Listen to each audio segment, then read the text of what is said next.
هل شاهدتم من قبل، انظروا هذه الصورة، هل شاهدتم كمية الصحفيين والمصورين الذين يديرون ظهرهم لكل الملعب للاعبين الأساسيين ليصوروا لاعبا احتياط يقف هنا اسمه رونالدو سرق العدسة. لماذا اشتريت التذكرة؟ لأشاهد رونالدو. ما أنا أعلم أن البرتغال ستفوز على سويسرا 20-0.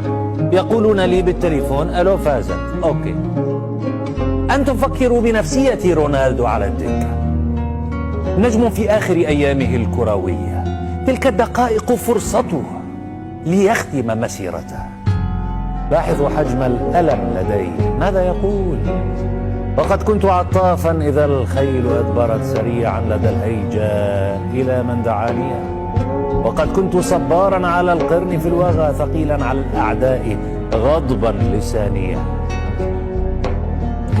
ربما يقولون إنه بالاتفاق مع المدرب، قال له المدرب، هذا هو يقنعه، يقول له يا حبيبي يا أبو الرور، المباراة سهلة والسويسريون ليسوا شاطرين بكرة القدم، يصنعون الساعات وأنت تشتريها، لديك 100 وحدة منها والشوكولاتة أيضا، أنا خبيتك للأعظم للأكبر. فقال له رونالدو ولك ما بدي، راح أموت، بدي ألعب، أريد أن أسجل جول، أريد أن أشوط الكرة، ولك نزلني وإلا أفضحكم، أضرب نفسي بالحذاء، هذا الحذاء، أضرب نفسي. الجماهير أيضا انزعجت من المدرب، فملأت الكون نداء باسم رونالدو، رونالدو يا رونالدو. استمعوا له.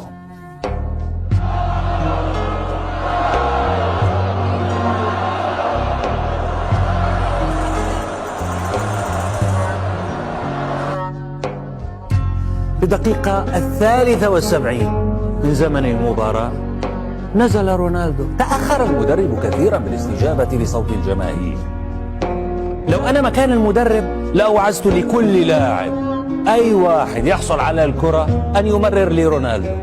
طب نحن الرابحون، فلتكن دقائق للتاريخ خير التسلية للمتعة. هذا رأيي المتواضع.